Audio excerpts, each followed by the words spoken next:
Joey D said, can we talk about Venezia's spectacular rise to Serie A and how painful it is watching the most fire kits in the game heading towards relegation? Yes, before we started, before we went live, I did mention this to Christine. I'm like, that I think I've watched maybe 3 or 4 Venezia matches. I think I saw 1 win and mostly losses, the other ones. But obviously, I watch Venezia because I want to see Gianluca Busio and Tanner Tessman. Tanner Tessman. Oh, sorry. And Tanner. Speaking right now. And Tanner, who hasn't really played that much, was a bit of a surprise because I mean he was getting a lot of shine, especially at FC Dallas. He was playing for the under 23 team for the U.S. FC Dallas absolutely churned them out. That academy is just. Whew. It's Tanner Tessman's an interesting guy because he's not built like a midfielder per se, right? He should be. You would think he would be a striker or a center back, but the guy's great on the ball, a strong technical ability, and he's also very, very strong and can put people away from the ball, and they won't. He won't let them get it. But he hasn't gotten that much playing time in Venezia, and I wonder if it's because maybe the style. I don't know if it's because he's American, the style of play. Does he not fit in what Venezia is trying to, or how they're trying to play? Because I think to have a player like that, you have to. I don't know how experimental or how much of a vision you need to have. He's just a big center midfielder. Yeah, I think it's hard in that situation because obviously working in your promoted season, everything's kind of a work in progress. Right. You're testing and sampling. You're trying to give yourself the best shot you can.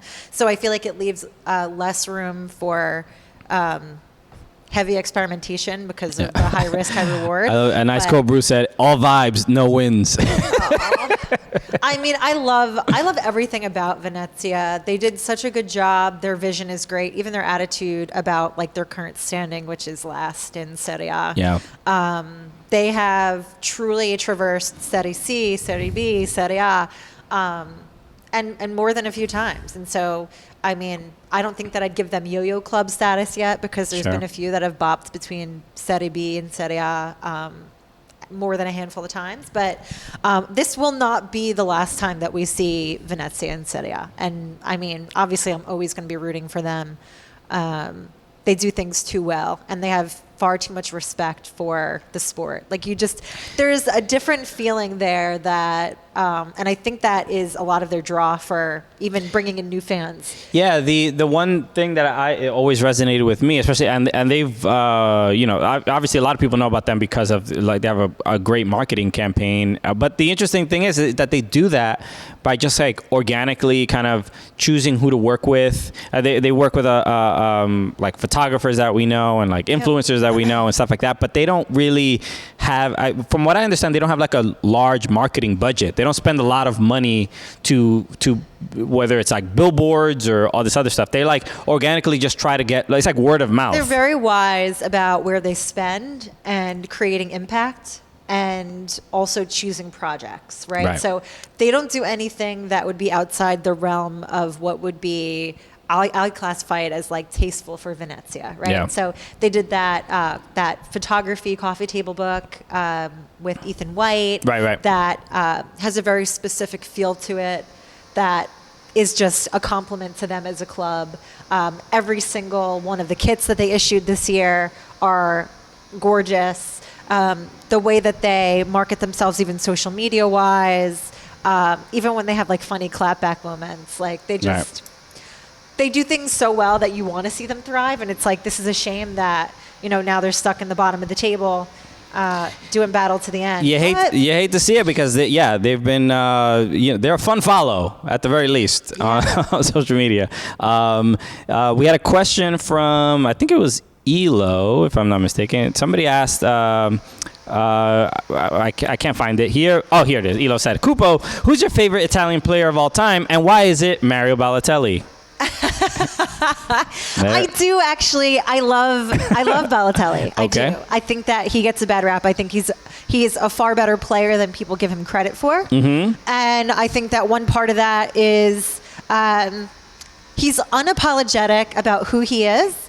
He's certainly not keen to conform to some of the more traditional managers and how they perhaps like him to behave. And then I think that there's a small part of that that's also just racism. Sure. Yeah, I actually, but he's not retired, right? He is. I don't know if he's playing now, or does he have a club? He's playing out in Turkey. Okay. I don't know. Yeah, I'm pretty sure he's still out there. I haven't double checked on him. Yeah, actually, he is, because Mancini had been speculated to call him up for the World Cup qualifiers. That would have been nice. And people had been speculating, like, hey, would you really be pulling him up? Because obviously the argument is always, what are the highest quality leagues that you're going to pick a player from? Right. Are they going to be in top form? Do we really want to be going into like Superliga or whatever to get a player that we want to qualify with? Right. I would argue yes, but with that, you're still going to get Balotelli in full Balotelli form. Yeah, and I saw Balotelli. If you don't follow Sergio Aguero on TikTok, I highly recommend it. I don't, but what is he doing? He does. Is he dancing? No, he doesn't dance. He does watch-alongs for Manchester City games, a lot of games. He just like, I guess he does watch-alongs like on Twitch. Yeah. And then I guess he has like an editor clip the stuff, and they'll show the clip and his reaction to it, but he often will bring a guest to watch a game with him, and he had Balotelli watching the Manchester City Real Madrid game, and they were watching it together. Oh, I love that. So it was great, and Balotelli, his Spanish is great. I know he speaks a couple languages. He's a super smart guy. And his Spanish is great, but for whatever reason, I just like never really paid attention to Balotelli's voice. This man has the deepest voice. Yeah. It's Barry White, like turned up. He's just the deepest voice in the world. He literally sounds like somebody they're trying to mask his voice from in an interview or something like that. Yeah, he could be like the sea shanty singer, right? Yeah, but just a baritone. Even in Italian, he's very bassy. So he plays for in Turkey. He plays for Adana Demirspor. Yeah. Demirspor. Okay.